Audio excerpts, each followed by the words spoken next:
உறவுகளுக்கெல்லாம் மகிழ்ச்சியான புதுவருட வாழ்த்துக்கள். நிறைய நாளைக்கு பிறகு ஒரு காணொளியில சந்திச்சு கொள்ளுறோம். இனி தொடர்ச்சியாக எங்களுடைய காணொளி பதிவுகள் இடம்பெற்றுக் கொள்ளும் அப்படின்னு சொல்லிக்கொண்டு, இன்னைக்கு முக்கியமா இந்த ஒரு காணொளியில நாங்கள் பேசக்கூடிய விடயங்கள் என்ன அப்படின்னு சொல்லி சொன்னால், இப்ப எதிர்வர்ற 23ஆம் தேதி தமிழகத்தினுடைய அந்த மாநில தேர்தல்கள் எல்லாம் நடைபெற இருக்கு. இந்த ஒரு தேர்தல்களின் அடிப்படையில நிறைய கட்சிகள் இதுல இறங்கின உங்கள் எல்லாருக்கும் தெரியும். தமிழக அரசியல் பரபரப்பான ஒரு களம் கண்டு கொண்டிருக்கிற நிலையில 23ஆம் தேதி தேர்தல் நடைபெற இருக்கு. இந்த நிலையில தமிழக வெற்றி கழகத்தினுடைய தலைவர் நடிகர் விஜய் அவர்கள் இப்ப ஒரு தன்னுடைய தேர்தல் விஞ்ஞாபனத்துல இலங்கை அகதிகள் சம்பந்தமாக சில பல விஷயங்களை தெரிவிச்சிருக்கிறார். அதோட இந்திய கடற்பரப்புல மீன் பிடிக்கிற இந்திய கடற்தொழிலாளர்களை பற்றியும் சில தகவல்களை சொல்லி இருக்கிறார். அவர் என்னென்ன விடயங்களை பற்றி பேசியிருக்கிறாருன்னு சொல்லி இன்றைக்கு நாங்கள் தட்டு தெளிவா இந்த காணொலியில பேச போறோம். அது மாத்திரம் இல்லாமல் இன்னும் ஒரு 2 நாட்கள்ல அக்ஷய திருதியை வரப்போகுது.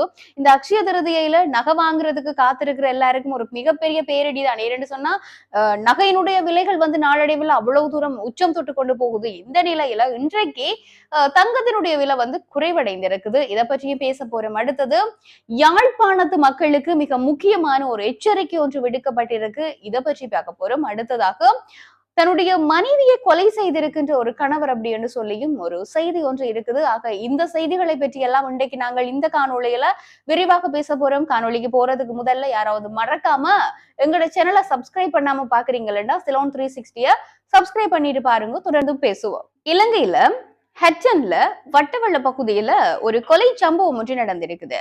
கணவர் ஒருவர் தன்னுடைய மனைவியை கொலை செய்திருக்கிற ஒரு சம்பவம் நடந்திருக்கு. இந்த சம்பவத்தின் பின்புலம் என்ன அப்படின்னு சொல்லி சொன்னால், குறித்த இந்த மனைவி என்ன செய்திருக்கிறான்னு சொன்னால், வெளிநாடு ஒன்றுல போயிட்டு பணி புரிஞ்சிட்டு அதுக்கு பிறகு இப்ப ஒரு 3 மாதங்களுக்கு முதல்ல தன்னுடைய கணவனாரனுடைய வீட்டுல தங்கிட்டு இருந்திருக்கிறார்.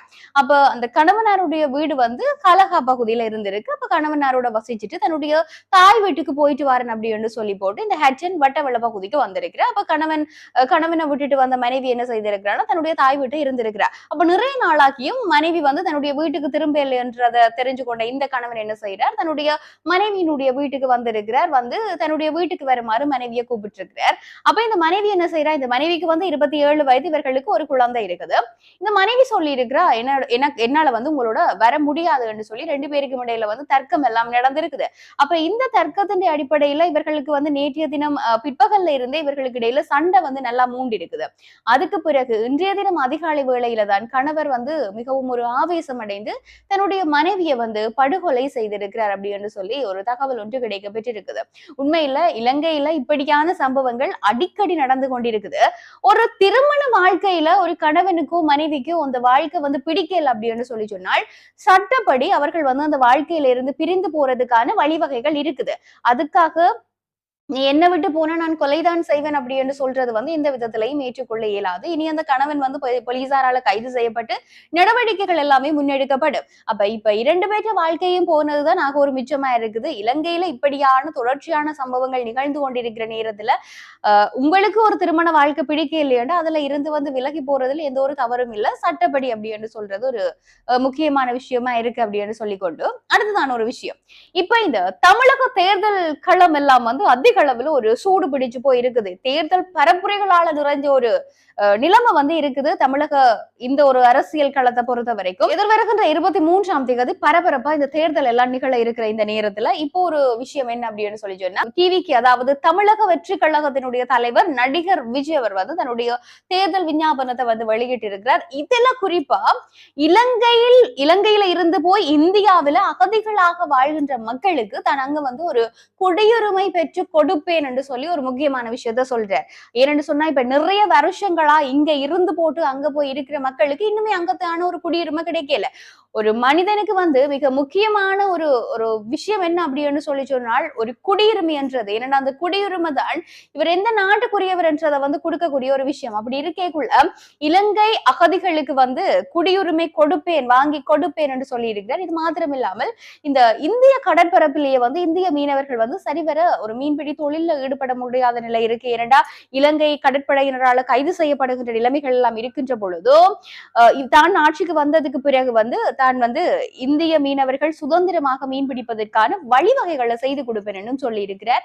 எது எவ்வாறாக இருப்பினும் அவரவருடைய எல்லைக்குள்ள மீன் பிடிச்சா எந்த ஒரு பிரச்சனையும் கிடையாது. இப்ப பிரச்சனை என்ன அப்படின்னு சொல்லி சொன்னா, இலங்கை கடற்பரப்புக்குள்ள இந்திய மீனவர்கள் அத்துமீறி மீன்பிடிக்க வாரதுனாலதான் இலங்கை கடற்படையினர் கைது செய்யணும் என்ற ஒரு விஷயம் இருக்கைக்குள்ள இந்திய கடற்பரப்புக்குள்ள இந்திய மீனவர்கள் மீன்பிடித்தல்ல ஈடுபடைக்குள்ள யாரும் அதை தடை செய்ய போவதில்லை அப்படின்ற ஒரு முக்கியமான விஷயம் கூட இருக்கு அப்படின்னு சொல்லிக்கொண்டு, அடுத்ததா யாழ்ப்பாணத்து மக்களுக்கு மிக முக்கியமான ஒரு எச்சரிக்கை. இது யாழ்ப்பாணத்து மக்கள் மாத்திரமன்றி இல்ல, இலங்கையில் இருக்கிற பல பகுதிகளுக்கும் விடுக்கப்பட்டிருக்கிற ஒரு மிக முக்கியமான எச்சரிக்கை என்று கூட நாங்கள் சொல்லலாம். ஏனென்று சொன்னால், நேற்றைய தினம் இலங்கையிலேயே வெப்பம் அதிக அளவில் பதிவாகி இருக்கக்கூடிய ஒரு இடம் வவனியா.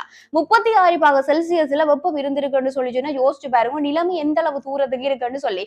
இப்போ சின்ன பிள்ளைகளா இருக்கட்டும், பெரியாக்களா இருக்கட்டும், வெயிலுக்குள்ள போறதே மிக மிக ஒரு ஆபத்தான விஷயம் தான் நான் சொல்லுவேன். ஏன்னு சொன்னா அந்த அளவுக்கு வெப்பம் உக்கிரமாக இருக்குது. ஆக எல்லாருமே அவதானமா இருக்க வேண்டியது மிக மிக முக்கியம். மண்டலவியல் திணைக்களம் சுட்டி காட்டி இருக்குது. இந்த நிலைமையில இன்றைக்கு மனித உடலால உணரப்படுகின்ற வெப்பத்தினுடைய அளவு என்றது எச்சரிக்கை மட்டம் வரைக்கும் இருக்கு. அந்த அளவு தூரம் வெப்பம் அதிகரிச்சு போயிருக்குன்னு சொல்லப்படுகின்றது. ஆக எல்லாருமே மிக மிக அவதானமாக வீடுகளுக்குள்ளேயே இருங்கோ, போதுமான அளவு தண்ணிய குடிங்கோன்னு சொல்லி வளிமண்டலவியல் திணைக்களம் கேட்டுக்கொண்டிருக்குது. ஆக இந்த விஷயத்திலையும் ஒரு கரிசனை எடுங்கோ, தட்டி கழிச்சு போட்டு வெயில்களுக்குள்ள நிக்கிறத நீங்கள் கொஞ்சம் குறைச்சு கொள்ள வேண்டும். அடுத்ததான ஒரு விஷயம் இன்னும் 2 நாட்கள்ல வருகின்ற ஞாயிற்றுக்கிழமை அக்ஷய திருதியை வருது. இப்ப அக்ஷய திருதிகை வருகுது அப்படின்னு சொல்லிக்குள்ள எல்லா இடங்கள்லயும் பரவலா பார்த்தோம்னு சொன்னா அக்ஷய திருதிக்காக நகை வாங்குவது அப்படின்றது நடக்கும். இப்ப இந்த நகையினுடைய விலை குறைஞ்சிருக்காம். எவ்வளவுன்னு சொல்லி சொன்னால் வெறுமனையே 2000 ரூபாவாலதான் நகையின் விலை குறைஞ்சிருக்கு. சிரிக்கிறதோ அழுகிறதோன்னு தெரியல. ஏன்னு சொல்லி சொன்னா கூட்டைக்குள்ள அவ்வளவு விலையில கூட்டுறது, குறைக்கைக்குள்ள 1000 2000 குறைக்கைக்குள்ள சனம் எப்படி அதை வாங்க இயலும்னு தெரியல. இன்றைக்கு 24 கேரட் தங்கத்திட்ட விலை 4 லட்சம் ரூபாய் மட்டும்தான் என்று சொல்லி சொல்லப்பட்டிருக்கு. 22 கேரட் தங்கத்தின் விலை 3,67,000 ரூபாய் என்று சொல்லப்பட்டிருக்குது. ஆக 24 கேரட் 4 லட்சமும் 22 கேரட் 3,67,000 ரூபாயும் சொல்லப்பட்டிருக்குது. சாதாரணமான நபர்களினால ஒரு பொட்டு தங்கம் கூட வாங்குறதுக்கு அவ்வளவு யோசிக்கணும். இப்படியே நாளடைவில் உயர்ந்து கொண்டு போகக்குள்ள இனி வரக்கூடிய விசேஷங்கள் எல்லாம் எப்படி செய்யறன்ற ஒரு மிகப்பெரிய ஒரு கேள்வி இருக்குது. ஆக மொத்தத்துல இப்படியாக எங்களுடைய நாட்டினுடைய சூழ்நிலைகள் எல்லாம் மாறி மாறி போயிட்டு இருக்கிறத நாங்களும் காணக்கூடிய மாதிரியாக இருக்குது. இத மாதிரி நாட்டில நாள்தோறும் எக்கச்சக்கமான நிகழ்வுகள் அரங்கேறி கொண்டிருக்குது. இந்த சமயத்துல பார்த்தோம்னு சொல்லி சொன்னால் இப்ப முக்கியமான ஒரு அறிவித்தல் என்னன்னு சொல்லி சொன்னால் வெப்பநிலையினுடைய தாக்கம் அதிகரிச்சு போயிருக்கிறதுனால அவரவர் மிக மிக அவதானமாக இருக்க வேணும் அப்படி என்று சொல்றத மிக முக்கியமான விஷயமா இருக்குன்னு சொல்லிக்கொண்டு இன்றைக்கு காணொலியை நானும் நிறைவு செய்ய போறேன். நான் நிறைய நாளா காணொலிகள் பதிவேற்றம் செய்யல. அதனால இந்த சிலோன் 360 பார்வையாளர்கள், நீங்க சப்ஸ்கிரைபர்ஸ் எல்லாரும் விட்டு போகாம திரும்பவுமே எங்களுடைய இந்த ஒரு சேனல்ல எங்களோட இணைஞ்சு கொள்ளணும் அப்படின்னு கேட்டுக்கொண்டு மறக்காம சப்ஸ்கிரைப் பண்ணி தொடர்ந்து உங்களோட பார்வைகளை எங்களுக்கு தந்து சப்போர்ட் பண்ணுங்க அப்படின்னு சொல்லிக்கொண்டு நாங்கள் இன்னும் ஒரு காணொலியில பேசிக்கொள்வோம். நன்றி உறவுகளை.